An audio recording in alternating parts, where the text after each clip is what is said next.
How are we doing, everybody? Welcome to today's Thursday camera class. I'm Saxon, your host as usual. In a little bit here we'll be getting started, but it is the 4th Sunday of the month, so today is GoPro and action cameras. So we're going to go through a bunch of different stuff for GoPros and action cams, get a better feel for them. As always, class is going to be an hour long, maybe a little longer than that, as some classes have gone over. We'll talk about everything in between. If you guys have questions, you can always say something in my chat or in the comments section. I'll answer that. I don't have anybody joining me today in class, so today's class will be primarily online. But yeah, we'll give it a couple more minutes and then we'll get started here. Yeah.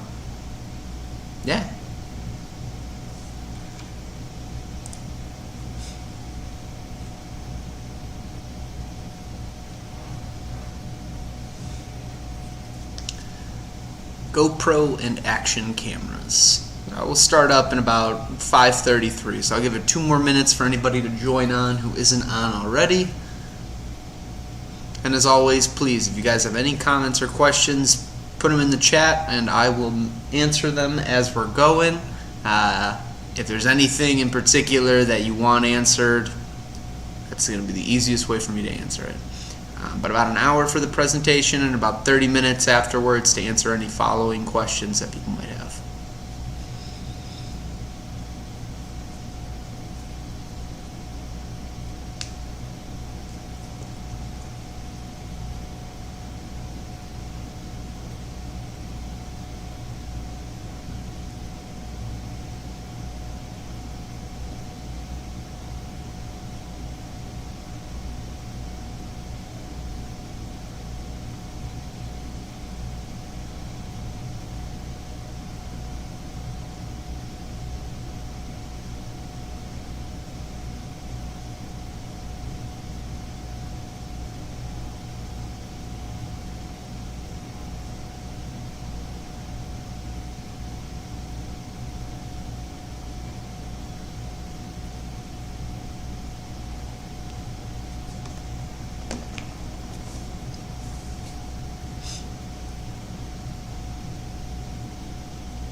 Alright, gave it a couple more minutes for some others to get on. Looks like we got more people going.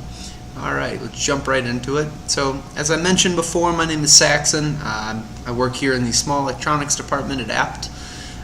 Today's camera class, we're going to be going over GoPro and action cameras. We'll talk about a bunch of different stuff as far as editing software, how to primarily use your GoPro camera, how to function with it, what all the different buttons are on there. There's only 2. It's my 2 cents for the day. 2 buttons on a GoPro. But we'll go over all the basics for what it takes to make a movie and how you can put that together. So, jumping right into it, let's get started. So, why use an action camera? Let's start off there. A lot of the times we have cell phones nowadays, we have DSLR, we have mirrorless cameras, we even have point and shoot cameras. Some people might even have some film cameras out there still. Why use an action camera? And primarily when I say action camera, because I've been using a GoPro, we'll be mainly talking about the GoPro. But why use it? Well, for starters, it's small and compact. When you look at a regular camera, a GoPro is probably going to be about 3 times to 4 times smaller than your standard DSLR or mirrorless camera. And the fact that it's small and compact makes it easy for you to put in your purse, your backpack, your pocket. You can even get all the different accessories and not even put it in a pocket, keep it on you at all times. It's portable. This guy can be literally taken anywhere. It's got battery life. It's got a lithium-ion battery, so it's rechargeable at all times. It truly is a camera that you can take with you wherever you want. With the 2 buttons that I talked about earlier, it's easy to use. You can literally use this if you are above the age of 10 and you got your fingers working. The buttons on here are super simple, very easy to control, and once you learn the 2 different buttons, there's really not much to it other than pointing and shooting. High quality photos and videos. You know, if you look at the Hero 7, I believe that is when they introduce 4K. From the Hero 7 all the way up to now the Hero 10, with a possibility of a new GoPro camera coming out maybe in the fall or later next year, you're looking up from 4K, 5K video, 120 frames per second. You've got slow-mo videos, standard HD, 5K. There's a lot that you can do with the GoPro, and the nice part is that you can customize those settings on there to do certain frame rates, to get a certain video quality, to not eat up the battery life as quick. So a lot of customization with the video and the photos, but they're very high quality and they can be used for a lot of different purposes. Then the other reason that you'd want to go with a GoPro or an action camera is the durability of these guys. Not saying that you can throw this thing at a wall full speed, but as far as the GoPro goes, the casing is a certain proof of water, and it's going to be very durable. So if you're mountain biking, if you're rock climbing, you bang things around easily, you're very rough on your electronics, the GoPro is probably one of the most durable cameras or most durable electronics that you can find on the market.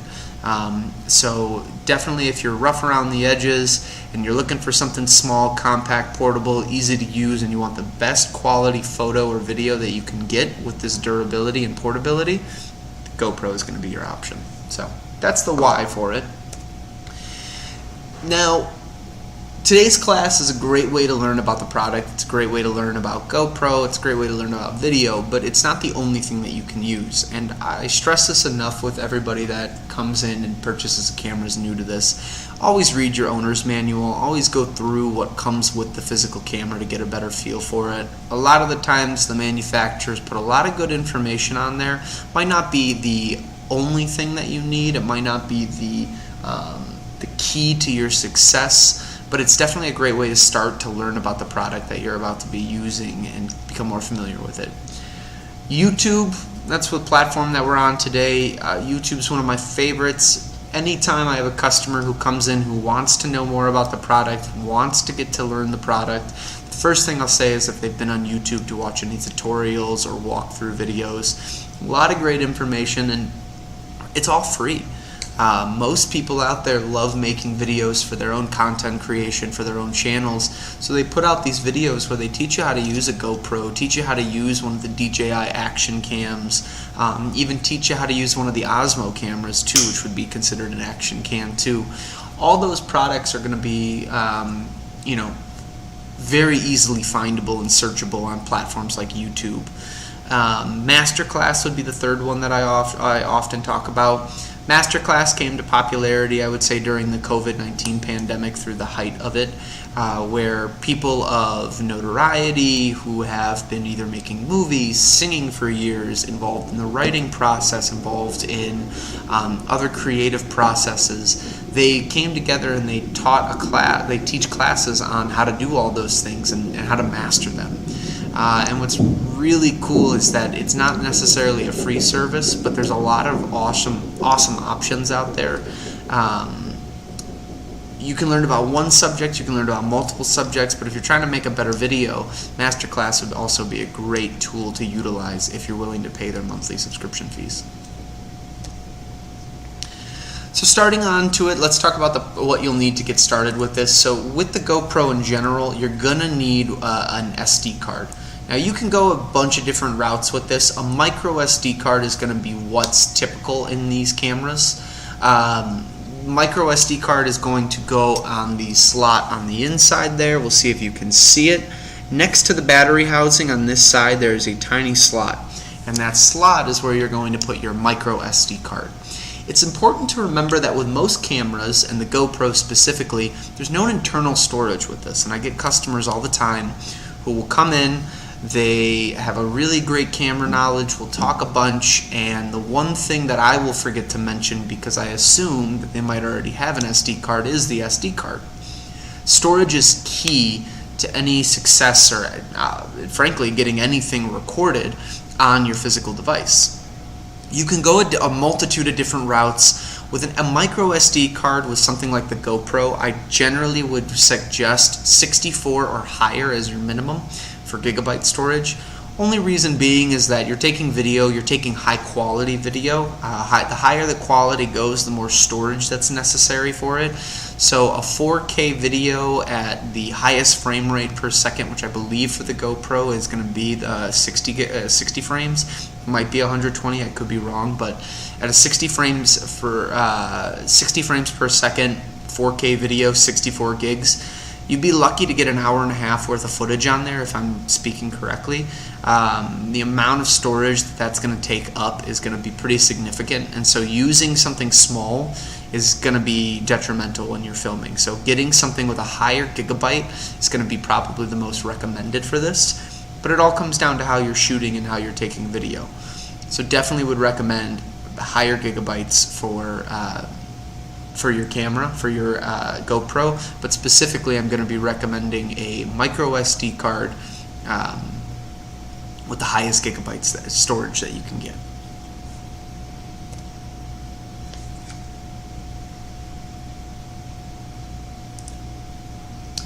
And then getting an SD card, getting your GoPro, it's a start. The next thing I would recommend is going to be a SD card reader. We here at the store offer a lot. There's ProMaster, which is one of my personal favorites. They're a great third-party company that make quality products that come in at a pretty affordable and reasonable cost. Any of their SD card readers are wonderful. They do them where they can go micro and regular size. The nice part about purchasing a micro is, for the most part, they're going to send you or give you with that item a actual SD card, like a regular SD card slot reader.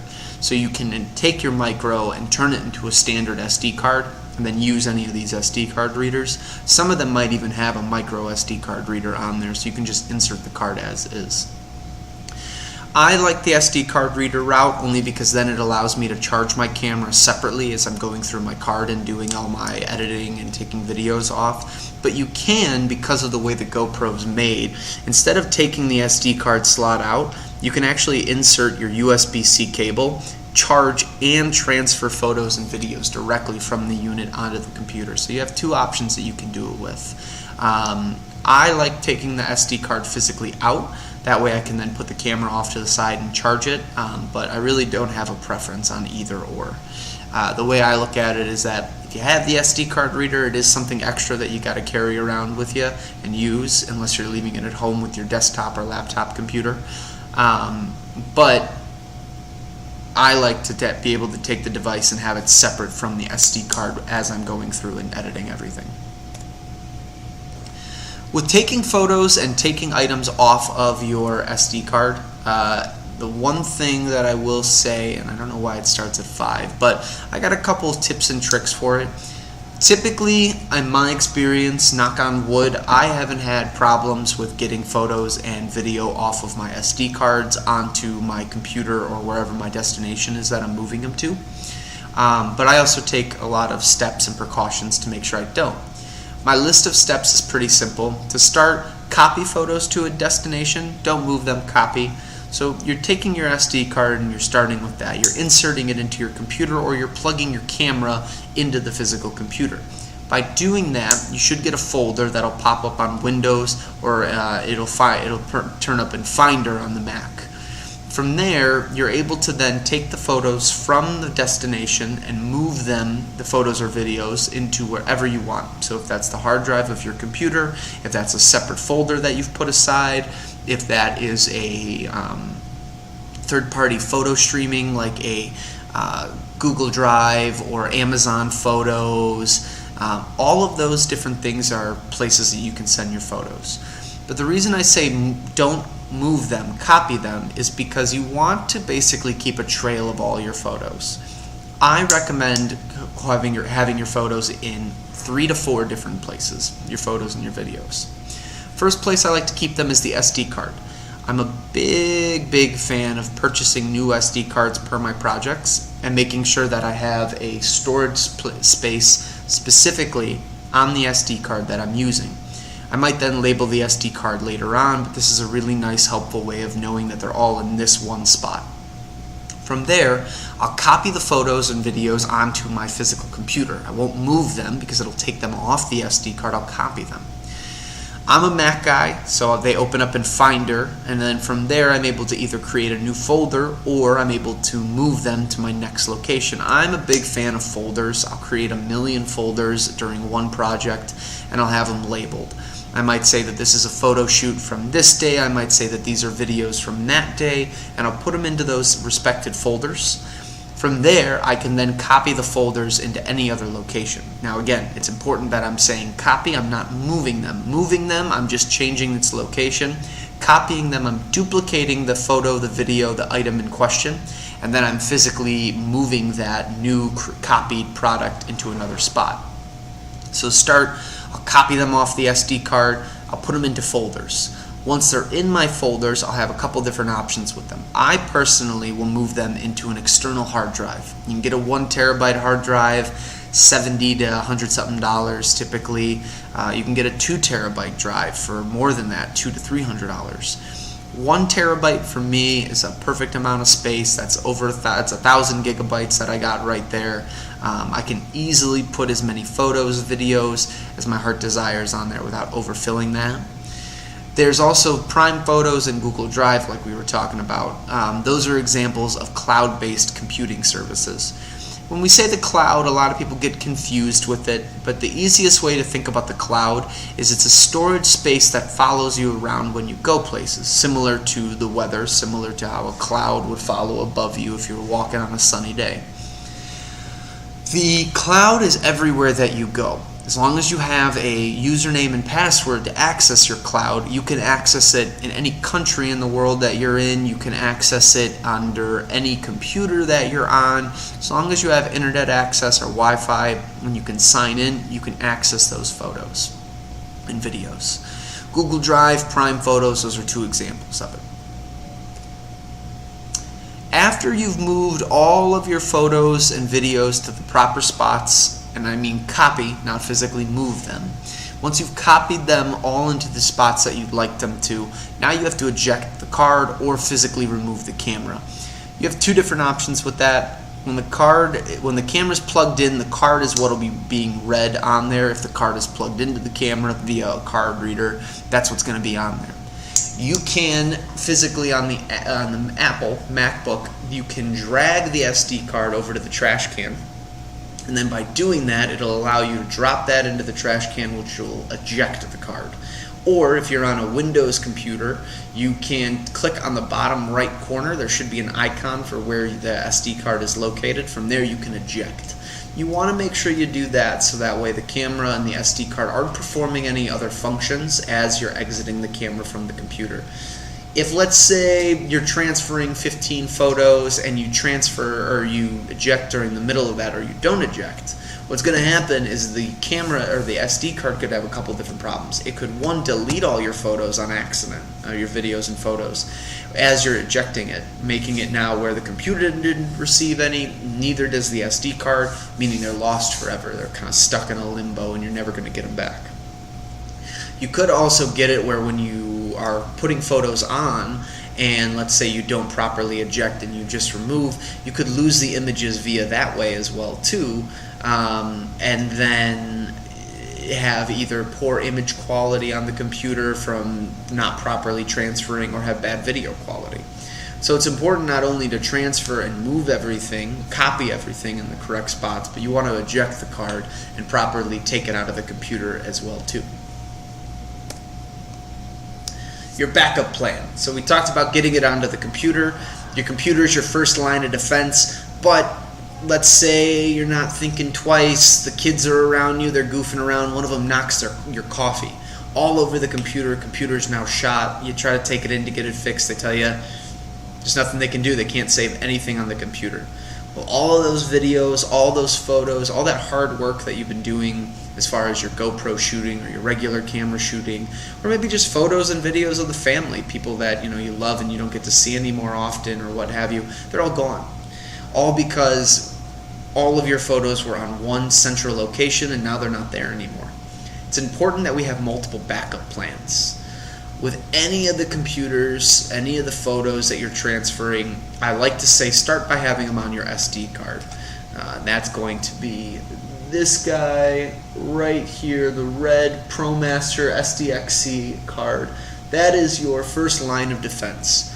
So that is going to be the initial card that gets your photos and your videos. It's important, in my opinion, to keep those on there because, again, if the hard drive goes, if the computer goes, if you forget your login for your cloud-based storage solution, you at least have the SD cards. That's your original source for where you took those photos and videos. So I recommend always holding it onto there. If you do move them or do copy them over somewhere else and you want to, continue using your SD cards and you want to delete things on there, that's totally fine. I would just make sure that you have multiple backup solutions so that way just in case the SD card goes. Below the SD card we have the computer. That's your secondary source. You're taking things from the SD card and you're putting them onto the computer. By doing that, you're copying them from one location to the other. Everything is now stored on the computer and you're good to go. Now, again, the coffee situation comes up. You're getting ready to get a new computer, possibly. You want to make sure your photos, your files are protected. So that's where the terabyte, the storage solution would come into, the external hard drive. The external hard drive plugs into the computer like anything else would, like a mouse or a webcam. From there, you're able to save all the photos there, and you can take that with you as you go places. You can leave that. I am a big fan. I leave my hard drive with all of my college artwork on there, with all my current artwork. I leave that at home, and I have that next to my regular desktop computer, and every time I plug my computer in to get photos and anything taken care of, I always plug my external hard drive in afterwards, and I transfer all of those photos onto the hard drive. I copy them over. This then makes sure that I have the photos on my computer. I can use them for whatever purposes I want, but then I've also got them on my hard drive. So in case, let's say, my computer bites the dust, I don't have a computer anymore, I still have a hard drive where I can get all this stuff off of. Lastly, my cloud-based solution, so the cloud's floating in the sky, that's going to be my Google Drive or my Amazon Photos. Big fan of it, great storage solution, great way to keep everything protected, but then to have access for it anywhere in the world that you're at. I think it's really helpful. It's a really nice source. Typically with most cloud-based solutions, they give it to you for free based on a certain amount of storage and usage. Once you get to a certain point, they then start charging you monthly for it. So I recommend looking at whatever cloud-based solution you want to first. And then once you find out which one you like the most, then I would say start subscribing and paying for those. Some people don't like to use them. They want to stick to the hard drive, the old-fashioned way of doing it. I don't have any preference on either or. I personally only use an external hard drive just because I feel more safe having a tangible item where I can store it. But double-edged sword, if something spills or gets ruined on that hard drive, then you don't have it anymore. It's not available for you. So the cloud-based solution and the hard drive both have their caveats there. I'd say their qualities and their disadvantages. I'd say use whatever you're the most comfortable with, but I definitely can't stress to you enough, having multiple ways to store your photos and your videos is super important. Cloud-based solutions, we have OneDrive. That's what Microsoft offers. That's a great option. Creative Cloud is one of my personal favorites. This one I know you definitely pay monthly for, but the idea with Creative Cloud is not only do you have a solution and storage-based for your photos and your images and your video, but now you also have access to Adobe's Creative Suite that you can pay for monthly. Things like Premiere, Photoshop, InDesign, Lightroom, those are all things that you can use in the Adobe Creative Cloud Suite that give you access to editing software and different manipulation for whatever your artwork is. Premiere is one of my favorite video makers that's available, and you can literally do almost anything that you see the professionals do with their videos on the Adobe Creative Cloud's Premiere. So definitely would recommend it. And then on the left corner you have My Drive, which is the Google Drive platform. This is another one that's really popular. If you have a Gmail, it's always free to access, and then if you run out of storage, you can always upgrade and get more. Alright, so a tour of your GoPro and button guide. Talk real quick about this, very simple to understand and to use. So, the top button, we got that right here. Let me move my little video block over. The top button. So, the capture button. Takes your photo or starts and stops your video. So, the capture button on the top there, it's the red button with the circle. When you're taking a photo or a video, it's one click to start, and what will happen is if you're on video, it'll start recording. You should then get a little button flashing in the top right corner showing you that the button is on, it's recording. There's an LCD screen on the back of the GoPro as well as on the front of the GoPro, and this is the Hero 10 that we're looking at right now. As you're using the GoPro and you have the camera out on you, you'll be able to see yourself almost in a selfie mode on the front, or if you're shooting from the back and you want to see everything through the back screen, you can do that. When you click the start and stop button on the top there, it'll either take your photo, start and stop the video, and that's it. On the left side here, on the back or on the left of the camera, on your left, is the power button. By holding this button up, on or down, you'll be turning the camera on or off. So that's your start. Once you have the camera on, by pressing the button, you can then toggle between all the different modes. So photo, video, and time-lapse. Those are the three technical modes that you have. When you're under the video or you're under time-lapse, you can customize and control it any way that you want. That's going to be through your LCD screen on the back. Your screen is everything. It is a touch screen display on the back here, not on the front. So if you try touching the front, nothing will happen. But on the back here, if you touch, it'll touch and control everything. So this is where you'd set up your frame rates. So, 60 frames per second, 40 frames per second, 120 frames per second. Your video quality. Are you shooting in 4K, 1080 HD, or are you going all the way up to the 5.6K camera? You can do all of that via the back. On top of that too, when you're in the LCD screen, that's where you can then select to see what video quality you want. Are you doing wide angle? Are you doing portrait? Are you zooming in? Those are all things that you can set and control. So frame rates, video quality, the angle of the camera, so what's your focal length, are you doing a time lapse, a photo, a video, all of that is controllable through the back LCD screen, through your modes button. And then obviously your play, pause, your start and stop and photo is all on the circle capture button on the top there. So really, two buttons to get used to on the camera: your capture button, circle button, your power button, your toggle button, and then your LCD screen, which is then going to be the rest of your controls and your collapse with this. So very easy camera to use, very simple to know the button layouts. Just getting more comfortable with it and learning the product to its full degree is really all it takes.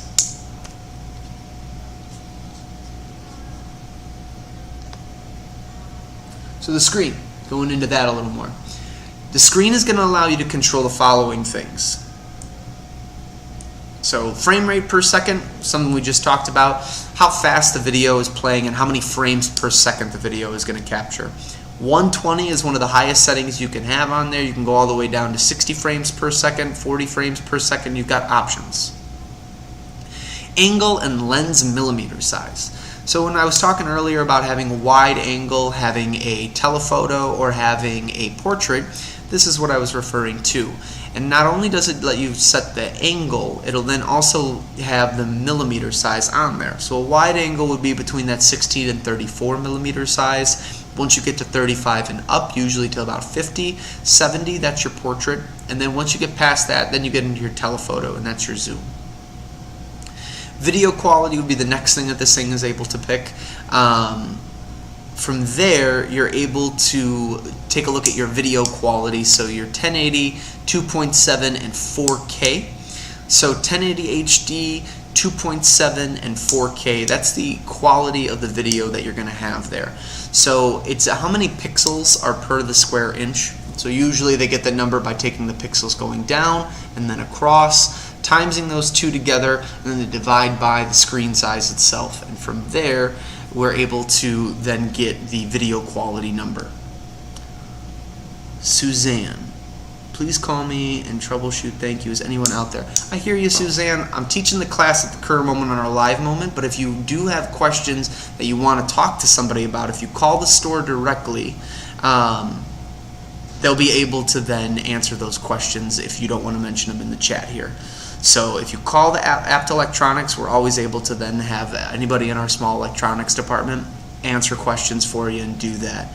But if you have a question about the camera as you're using it now, feel free to mention it in the chat and then I can answer. So let me real quick, I'll answer to you now, Susan.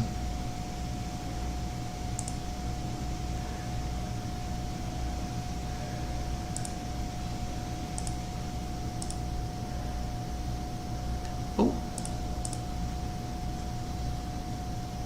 Probably not what we want to do there. Uh-oh.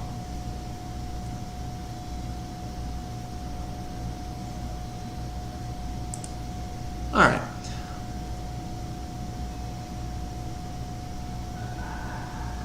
Give me 1 second. We're having just a little bit of, let me jump there, that way.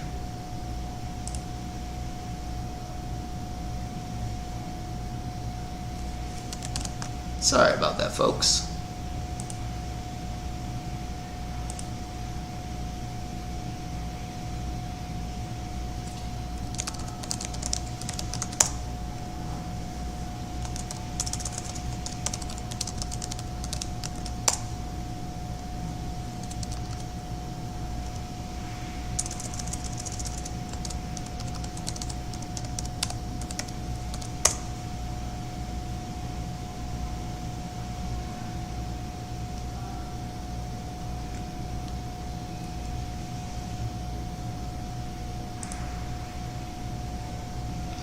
My apologies, Suzanne. I'm not able to chat on the comments here to fix that. I'll have to change that for the next class. So, easiest thing would be to call the store directly. So call Apt Electronics, and then we can answer the question in our small electronics department. That's going to be the easiest way. If you can think of a question that you have or problems and troubleshoot, just give me a call real quick, or just mention it in the chat, and then I can respond to it. But my apologies, my chat button is not allowing me to reply to your chat. All right, let me get back into presentation mode.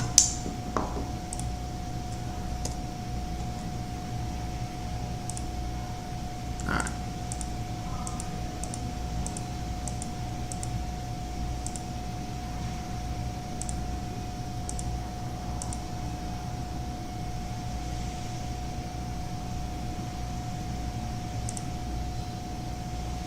Alright, so going into the 3 different modes that you have with this guy. So photo, time-lapse, and video. Photos are going to allow you to capture stills and frames.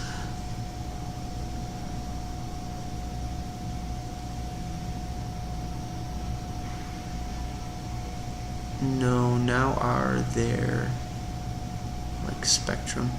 I'm sorry, Suzanne, I'm not sure what you're asking for now. I'm going to switch to a normal carrier. We're talking about GoPro cameras right now, nothing on carriers, so I'll disregard that. But so your different modes, you have photo, time-lapse, and video. Your photo, that's going to allow you to capture stills and frames rather than take videos. So if you are used to taking photos on your phone or on an actual camera, let's say you're out with your GoPro, you can just use the GoPro as a camera, toggle between the modes button on there, and actually switch to photo. Take a quick photo if you want, and you can then also on the LCD screen set how you're doing it. So is it going to be something that is a wide angle, a portrait, or telephoto? You can do all that right from the LCD screen. Time lapse. So this is one where you're turning the video on. It will capture video over a duration of time. It will then compress the video, then play that captured video over a period of time. That means within seconds or minutes. So whatever video, let's say the best one I have is a sunset. You want to get the sunset from set to, or like start of the setting to the official set. You would set your GoPro up. You might need to attach a power bank of some sort or more power battery on there so it has more juice. But then as you have the camera going, it will take the footage that it's getting, the file, and it'll compress it into a real small amount of time. So it'll make the video play within seconds or minutes, giving a really cool time lapse, as the name expresses, or a fast playthrough of whatever it is that you're recording. Sunsets are really cool with this. If you have an item that's moving in the sky, let's say like a slower plane or maybe a blimp of some sort, and you wanted to watch it as it's going across the sky, this is where you can set that up and do. Another one I've seen is traffic. If let's say you live by an expressway and you want to see a time lapse of the cars coming and going, you can get a really cool video of cars driving up and down the expressway and highway with their tail lights showing the swing of the light and everything else, and it looks really cool. And then your good old-fashioned video, what everybody loves to use their GoPro for. You can record a video for whatever duration you want, whatever quality you want, and it has features like Hypersmooth. Hypersmooth is GoPro's way of saying that there's built-in stabilization in the camera. So let's say you're someone who has a shaky grip, or let's say you're putting this on a dirt bike handle and you're really going and riding. The camera itself is going to do everything in its power to make sure that it doesn't get shaky on you. It doesn't show necessarily all of those shakes and moves and movement in the camera. It's a really nice feature to have. It's really nice on there, and it keeps the video really smooth as well too. A lot of people will use gimbals and will use things to stabilize their video, but the GoPro has a built-in stabilization that a lot of people are after, so you'll have really nice stabilization and really good video quality with that too. So taking better videos, I think it's important that when you're taking a video to understand that there's multiple components that can go into it. For the most part, if you are someone who's using a GoPro, you're doing this for hobby, you're doing this for fun. A lot of the times I see families pick up one before vacation. I see some dads pick it up for their kids for sports, so they can see footage of them playing and everything. For whatever reason that you have to use it, I got a couple tips and tricks for how to make a better video quality or how to get a better video. And the main thing that I can express with this is it's all trial and error. It's you physically getting out there with your camera and pointing it at something and filming. There's really no right way or wrong way to do it, but there are things to help make you a better photographer or a videographer. So some of the tips and tricks that I use all the time: keep the sun on your back or on the subject's back is the second part of that. GoPros do really well with the sun, but all photographers and videographers should keep the light behind them or the subject. During my camera basics class and my intermediate camera class, I showed an image of a gentleman sitting on a boat and the sun is directly behind him. When the sun is set above him and you can get the sunlight coming from the back end and coming downwards, you get this obnoxious light that bleeds over the front of the character or in front of the gentleman, and his forehead becomes saturated with light, his shirt gets washed out by the sunlight, his back is bright, and so everything kind of reflects off of him. The image overall doesn't really work well. And that's because we have a lot of light oversaturating the character because the light isn't behind. When we then reposition the camera and we angle it so the sun is either behind his head or behind his back, we no longer get this light that's seeping over the subject. It actually almost illuminates everything from the back and keeps our subject in better light but in better focus on the details, better focus on the clothes, everything. So keeping the sun behind the subject matter's back is really nice. Now, on the flip side of that, you're keeping it behind you. The reason you want to do that is you're going to get nice harsh light going on the subject matter. They're going to be lit up. But what happens if you keep it behind you is you're going to lose the possibility of getting unwanted shadows or overcast. Shadows can be harsh and can really put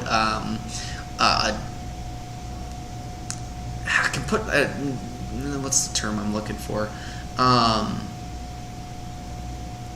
Putting the sunlight on the on your back is going to allow for less shadows, less harsh shadows, and less harsh light to be submerged or stuck on your subject matter. So another example I could use is if you're out in the field and you're taking a photo of, let's say, your partner, your significant other.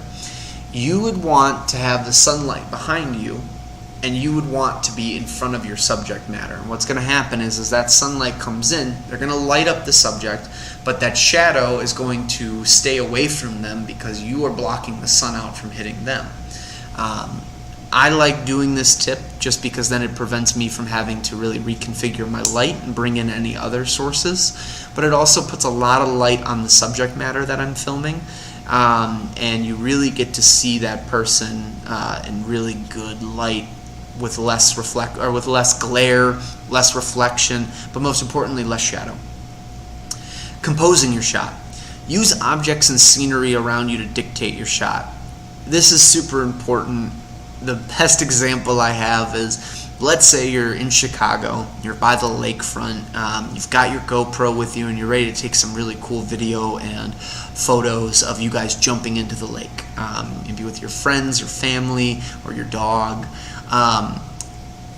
When you're shooting and you're getting ready to set up the camera, you don't necessarily want to take a picture and video of them jumping in front of a garbage can, you know, or in front of the restaurant, unless it's a really pretty restaurant.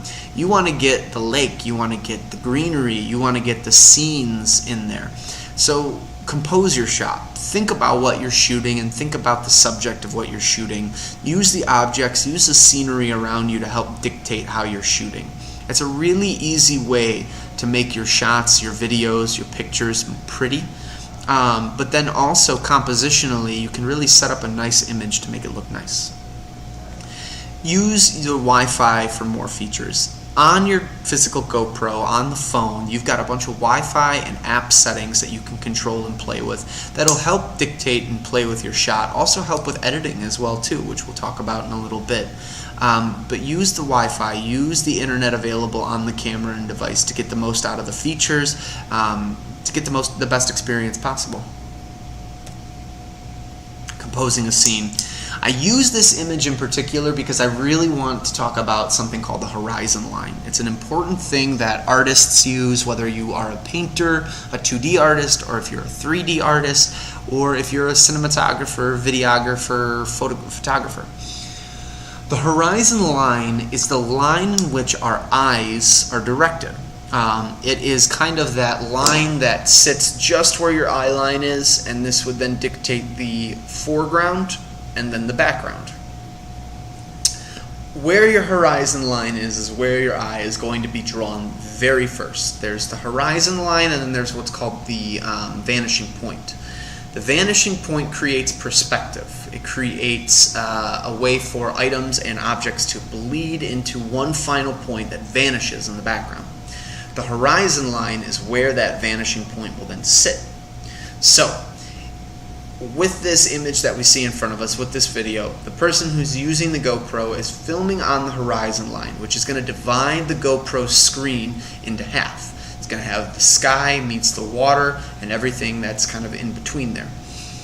When you're shooting, if you can find a horizon line on there, you can almost guarantee that your viewer's eyes will be drawn to that. Anything that you have going and receding into the horizon line will be objects, scenery, anything like that. That's the second thing that the eyes then get drawn to and go from. If you're setting up a shot, this is a really easy and fun way to compose a shot that looks nice when you're using scenery, but then also provides something that is very pleasing to the eye. Here we have a couple different things. You can see the horizon line where the mountains and the sky touch the water, but now we have one point in the direct center of there, and that's going to be our vanishing point.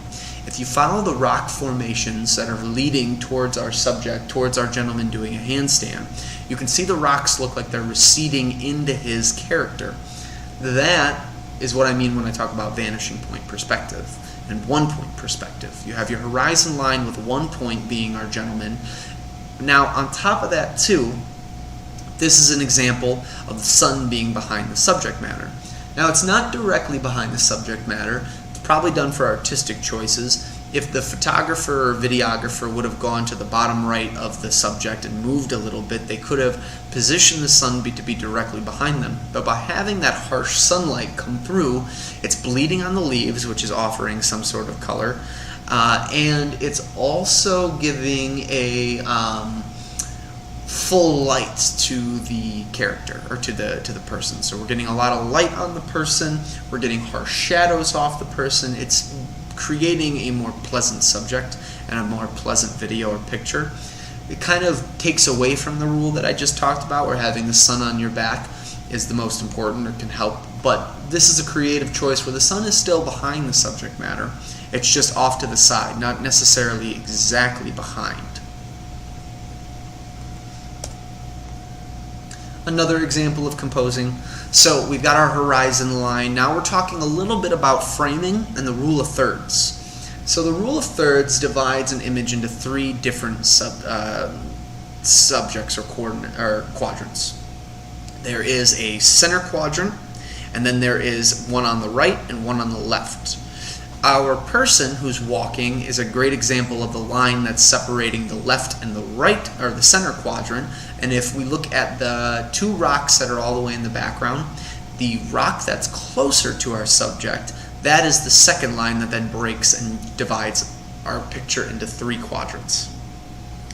Our character right now is standing below our horizon line. The sun is positioned behind them, but it's positioned in a way that it casts a dark, deep shadow. In this case of the video, the picture, it looks awesome. It looks amazing. It's adding drama to it. It's giving us good shape and definition of our character, of our subject. And it's creating some really nice shadows within the rock formation and on the person itself. The rocks frame the top of the image, so we have kind of this oval shape that we're looking at, or I'm going to consider it a football shape that we're looking at in the dead center of it. It's framing the image. You bringing in the rule of thirds, where we're actually dividing the image into three. You've got a horizon line and you've got sun coming in from the back, illuminating our subject matter. So there's a lot of different things that are going into this, but we can see the end result is a pleasing photo or video if this were the case. Breaking down the rule of thirds. So we take an image like this, where I'm saying it's broken into three. If we look into this one, you can see how an image can be broken into three different quadrants, whether that is vertical, going up and down, there you got three, or if we're going horizontal, we've got three. We then have four different intersecting points where our subject can then sit to give us the most pleasing. If we go back to the image, we can see she looks like she's on the a vertical quadrant, but specifically that left to center one. She almost looks like she's directly on that line. Our eyes are more drawn to that. It's a more soothing, pleasant picture, and we can acquaint that to the rule of thirds. Again, there's no real perfect way to go about this. It's really trickery towards the eye. Humans, our eyes are oriented to do certain things, and we can, as artists or as photographers, videographers, we can control how people look at our images and our videos. If we want our people to look at something in a particular way, we're going to orient our photo or our video to do that, or to represent or show that, and that's going to help make it where when someone's looking at it, they can see, their eyes are going to be directed to what we want them to be directed to. Now, the flip side of that is that you have to make something compelling, or have something compelling in that area if you're trying to keep the person's eye on it the whole time. You can use the rule of thirds, like in this case, but what's really calling our eye to the left of the photo? You've got the sunlight there. You've got the deep shadow on the rocks that frames the image. You have the shadow on her that's falling on the floor. You've also got this ominous shadow on the left side from those rocks. You have a lot of mystery in this photo, a lot of cool light, a beautiful skyline, and on top of that, just a really nice, beautiful scene. So it's not surprising that we're drawn to that with our eyes. But let's say you have something less than that. Maybe you're in a downtown city. Buildings are all gray and a mustard color. There's not a lot of excitement there. It's your job to now figure out how you make that image or video more exciting. What objects or scenery can you use and pull in that to make it a better image or video? And then on top of that, actually executing and using that stuff. So nothing's perfect, I should say, with any of this. But if you follow these steps and you start using them and implementing them in your videos and your photo taking techniques, you should be able to end with an amazing product, or with a much better product than when you first started off. Another example of the rule of thirds. Here's a better example. Now you have the grids on there. A lot of the times if you're using a camera, a phone, a GoPro, you can actually in the settings set the grids up so that they're there at all times. I personally have mine set on my phone. So when I take a quick snapshot of things, not when I'm taking a full picture that's planned out, but if I'm taking a quick photo or a snapshot, I'll actually make sure and keep my grids on there via the settings, so that way I can line up and properly use the rule of thirds because of how attractive it is towards the human eye. But this is a great example. If we look on the right side, we're using vertical quadrants, 3. Our surfer dude is on that middle to right side line, and he's sitting in between the 2 points perfectly because now we have the shadow there too. We talk about having the sun behind us. This is a great example. The sun is completely behind our subject matter. We only have a little bit of harsh light bouncing off of the sand between his legs, but the sun and the light is illuminating around our subject matter, not overcasting, not overlighting him up, and actually is adding a bit of more dramatization because of how dark and how black he is based on that sunlight being directly behind him, causing that shadow to appear. Another one, beach photos. They're the popular photos for this experiment. But we have another one. You have your horizon line, which is on your vertical or on your horizontal quadrant on the top to middle. That's a horizon line. We then have a middle vanishing point that's all the way out there, but we don't really need to see it or use it because we don't have anything that's causing our eyes to converge into one point. We do have a little girl, though, standing off to the left side. She is in the left to middle quadrant going horizontal or vertical, and she's sitting between 2 intersecting points there as our middle area. So that's a great example of having the rule of thirds into place. You're using horizon line to build the image up, and the sun, if we did have any sun, would be behind her. It would be inside those clouds. Sun's probably not a big or important part of this because the photo is in black and white, but it's a great example of composing your shot and using all the different subjects and details that we're talking about in the previous slides. Rule of thirds again, using the background in the foreground. It looks like we're in an alley here. The back of the alley would be closer to the second or the middle to bottom quadrant if we're looking at them horizontally. And we have 2 subject matters that are breaking the rule of thirds. The brother and the sister and the mom and the dad. The brother and the sister are perfectly in between the 2 quadrants, the left and the middle. And the husband and the wife are in the back, mom and dad. They're not necessarily perfectly in between the quadrants, but because they're practicing the rule of thirds, the photo itself balances out. You can also see that the buildings, if you look close enough at them, look like the buildings are receding towards the back. Both the buildings are converging towards the vanishing point in the back, towards our horizon line. Again, a really easy trick to taking a good photo, taking a good video, and setting up the shot. You're giving points where the eyes can naturally lock on because we're fascinated by those lines as humans. We're drawn to those lines. We're also drawn to color too, which if you're looking at this, your first look will probably be towards the kids in the front. You've got the blue of their shirts that's really strong and really apparent, so looking at those, your eyes are going to be drawn in to begin with because of the brightness too. And that's another thing to talk about. That's color theory. And then good old Jim from The Office. The Office utilized the rule of thirds really well during this interview style. If you ever go back and watch them, you'll notice that everybody is off to the side like this. It leaves this kind of broad area open on here. Your eye is always attracted towards me as I'm talking. You look around as the person on the show is being interviewed and talked to, but because they're slightly off-center and they're not directly in the middle, it's a little more interesting to the eye to see. But he's a great example. He's breaking the right in the center quadrant. He's right in the center. His body takes up the whole thing, so he's directly in the middle of the rule of thirds there. So a great example of just following that perfectly. So using Wi-Fi and accessories, we talked earlier about using Wi-Fi. You'll get some extra features on there. You'll be able to transfer videos. GoPro has an app too that helps you edit and download software on there. It's a free, I believe, when you first start using it, and then after a while they ask for you to pay for it monthly. But accessories for the GoPro are everything. The GoPro on the bottom here has a clamp notch. The clamp notch looks something like this. It actually folds back into the camera when not being used. But GoPro makes hundreds, if not thousands, of different accessories that you can find between GoPro themselves and third-party companies. But they give you all these different features, whether that's wearing it on a chest mount, wearing it on the brim of your hat, putting it on a bicycle, putting it on a motorcycle, putting it on the side of a plane, clamping it to a backpack, putting it on a tripod, you name it, they have a GoPro accessory for it. I've even seen GoPro accessories that are for golf clubs that you can put it onto the shaft of the golf club, and when you swing, it'll give you a first-person view.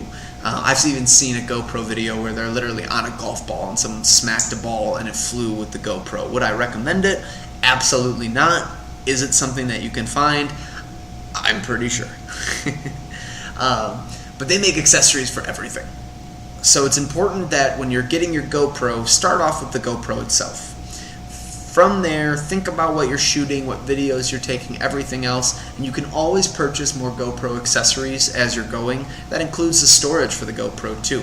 Don't think that just because you're getting your one micro SD card, that's the only micro SD card you'll ever use. You might find a few years later they make a better version of it, with some technology we don't know about yet. You'll still be able to use that same SD card on that camera. So again, it's important that when you first get the camera, play with it, test it out, see what accessories are available and what are things that you could use.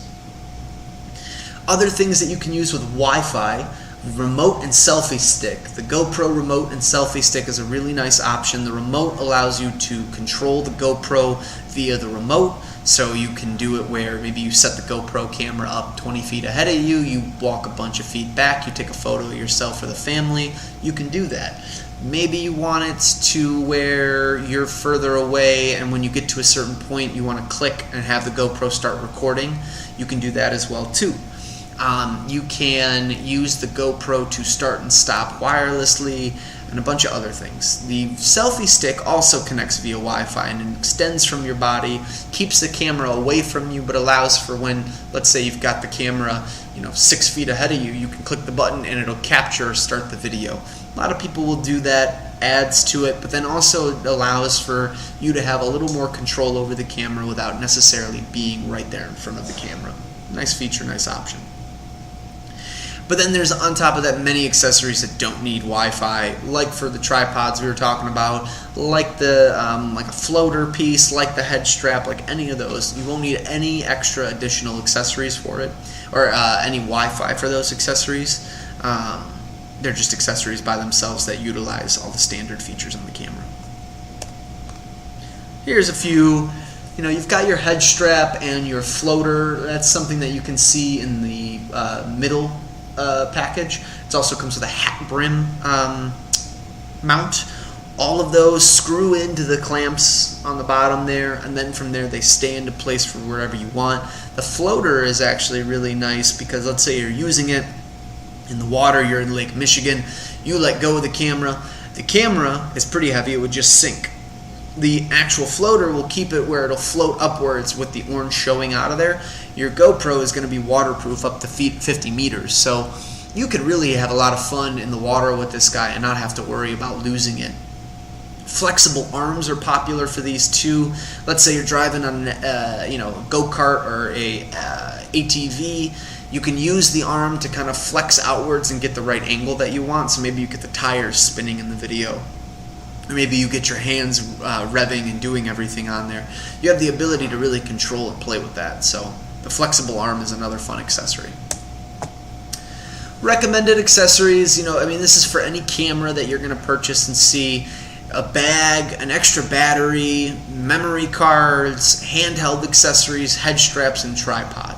Those are the 3 GoPro accessories I think any person should need. They should always have a handheld accessory, head strap or a head clamp of some sort, whether you're using that in your helmet or your ball cap, or maybe you're just putting it on your own head. Any of those, definitely something you want on a tripod. Something that you can set the camera up on a table, leave it by itself, and let it go. Could be that flexible arm we were talking about. It could be the tripod selfie stick that they make. It could just be a little tripod accessory. And then talking about the external hard drive, that's all part of saving your videos, saving all your files. I definitely would recommend it. Mics are important. If you want better sound quality, it's really only achievable through a microphone of some sort. The camera itself is going to have a good microphone that's built into the bottom section right there. I don't know if you can see it properly, but it's right there. It's a great microphone, but again, a microphone that's built into a device. It's like the sound coming out of your TV. It's a nice sound quality, but if you want a better sound, and there is better sound out there, you're going to want to get a sound bar. Same thing can be said for something like the GoPro. You want better sound quality on your videos, an external microphone of some sort would be great, whether that is branded towards GoPro or not branded towards GoPro. You definitely should get an external mic if you want better sound. Classes and workshops are super important. This is a great introduction class to really learn the product, understand it. Once you get into it a little bit more, taking classes based on editing softwares, programs for downloads and other things, it's important. It's important to stay up to date with the products that you're purchasing and using.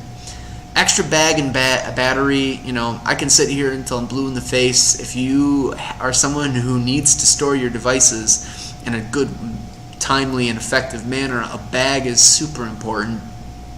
Not getting a cheap bag is also important, because the cheaper you go for a bag, the less protection and typically the less storage you get with it. When I say storage, I mean zippers. And zippers and pockets, always important when you have something small like the GoPro. You got tons of tiny accessories that you got to put places. So a bag with good padding and good storage is a really important thing. Putting a little bit of extra money into a bag goes a long way. And then an extra battery, again, you get about a 30-minute to 45-minute runtime with these batteries, depending on the quality of video that you're using. The battery itself, it's not necessarily a bad extra piece to get and have. Getting the charging hub too for the battery, so you can charge multiple at once, throw maybe 3 of these into a bag. And then when you go out to do a shoot or you're on family vacation, you don't have to worry about the battery dying on you midway through, because you've always got a replacement that you can use.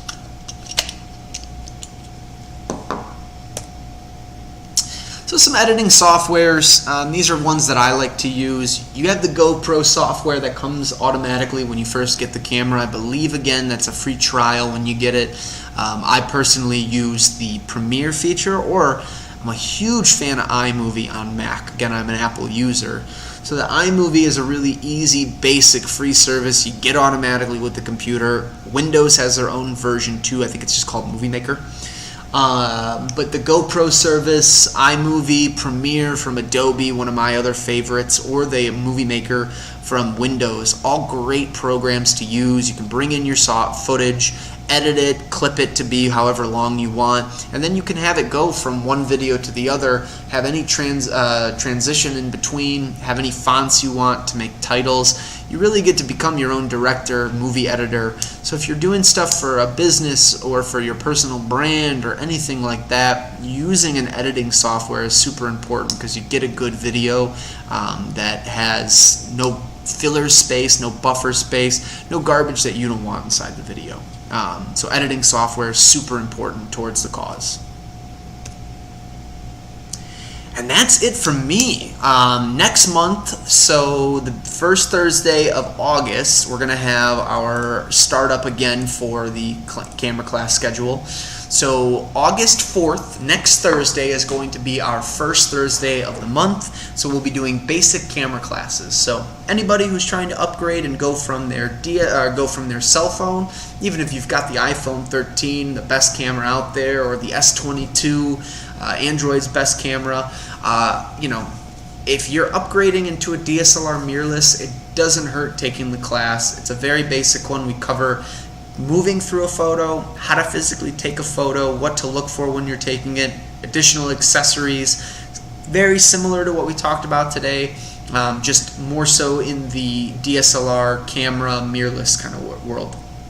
If you are new to photography or video making and you want to learn more about it, definitely would recommend it. That's going to be August 4th, next Thursday, the first Thursday of the month. But that's all I have for GoPros. I know that Suzanne mentioned a couple things in here, not quite oriented towards our camera class. But please chime into the chats. I'll answer them live. If you have any questions on using the GoPro, anything I can answer. If you think of something for your DSLR, your mirrorless cameras, please let me know. I'm going to have the class next week, and then the week after that, we're going to be doing our intermediate, which seems to be the most popular out of the bunch. But yeah, for the next couple more minutes here, keep asking me questions. I'll answer them. If nobody answers, I'd say within the next 5 minutes, I'll end the video. But yeah, thanks for being here, guys. I really appreciate it. It looked like at one point in time we had about 20 viewers as our high count, so that was really great. Thanks for paying attention. Thanks for being here, guys. Nobody in store today for the class. Kind of expected it with the GoPros and everything else. A lot of people have more questions on their mirrorless DSLRs, less about the GoPros, but please chime in with any questions that you have on it. If there's maybe a specific camera or a specific action cam that you want me to talk about more than just the GoPro, I'd be more than happy to do a little research on it, bring something to the table for the next class. So give you guys a couple more minutes here. Any questions you have, please answer.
Alright, well, I gave it a few more minutes. I don't want to keep the live stream going if no one's going to comment or chat in there. But please, if you guys have any questions, feel free to call the store. Apt Electronics, located in Glenview, Illinois. If you need anything from me, feel free to reach out. My name is Saxon. I teach the camera classes every Thursday.